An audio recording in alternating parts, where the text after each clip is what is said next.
ഈ വിഷ്വൽസ് കാണുമ്പോൾ നിങ്ങൾക്ക് കേരളമാണെന്ന് തോന്നുന്നുണ്ടോ? അല്ല, ഇത് റിയാദാണ്.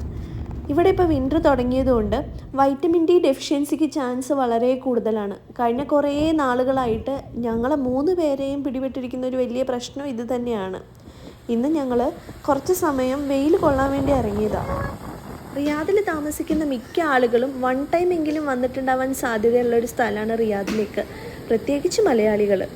ഇവിടെ വന്ന് ഈ മീനുകൾക്ക് തീറ്റ കൊടുക്കാം, ഓടിക്കളിക്കാം, കാപ്പി കുടിച്ചിരിക്കാം, വെയിൽ കൊള്ളാം ഇത്യാദി എല്ലാ പ്ലാനുകളും കൊണ്ടാണ് ഞങ്ങൾ വന്നത്. ഇത് ഒരാഴ്ചയ്ക്കുള്ള എനർജിയാണ് കേട്ടോ. പക്ഷേ ഈ പ്ലാനെല്ലാം വരുന്ന വഴിക്ക് തന്നെ പാളിപ്പോയി. ഞങ്ങളുടെ ജീവിതത്തിൽ ആദ്യമായിട്ട് സൗദിയിൽ വന്നിട്ട് ഞങ്ങളെ പോലീസ് പിടിച്ചു. അയാൾക്ക് ഇംഗ്ലീഷ് അറിയാത്തതുകൊണ്ടും ഞങ്ങൾക്ക് അറബി അറിയാത്തതുകൊണ്ടും അയാൾ പറയുന്ന മുറി ഇംഗ്ലീഷിൽ നിന്നാണ് പല കാര്യം ഞങ്ങൾക്ക് പിടികിട്ടിയത്. ഞങ്ങൾ കാറ് വാങ്ങിയപ്പോൾ തന്നെ കാറിൻ്റെ പിന്നിലായിട്ട് നമ്പർ പ്ലേറ്റിൻ്റെ സൈഡിൽ 2 വാളും ഉണ്ടായിരുന്നു. ഇതെന്താണെന്ന് ഇതുവരെ ആരും ചോദിച്ചിട്ടുമില്ല. അത് റിമൂവ് ചെയ്യണമെന്ന് ആരും ഞങ്ങളുടെ അടുത്ത് പറഞ്ഞു തന്നിട്ടുമില്ല. ഞങ്ങൾക്കതൊട്ടും അറിയത്തുമില്ല. നമ്മളത് റിമൂവ് ചെയ്തുമില്ല.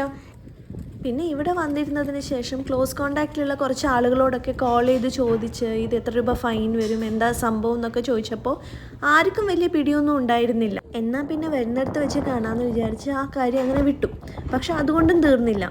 റിയാദിലേക്ക് വരുന്ന വഴി കുറച്ച് ഇൻറ്റീരിയർ ആയിട്ടുള്ള ഏരിയ ആണ്. അവിടെ ഒരാൾ ആക്സിഡൻ്റ് ആയിട്ട് റോഡിൽ കിടക്കുകയായിരുന്നു. കൂടെ ഒരാൾ തലയ്ക്ക് കൈയും കൊടുത്തിരിക്കുന്നുണ്ട്. എല്ലാം കൂടി ആയപ്പോൾ വരേണ്ടിയിരുന്നില്ല എന്ന് തന്നെയാണ് തോന്നിയത്. പക്ഷേ കുഴപ്പമില്ല, ലൈഫ് പിന്നെ അങ്ങനെ തന്നെയല്ലേ, ചിലത് ശരിയാവും ചിലത് ശരിയാവില്ല.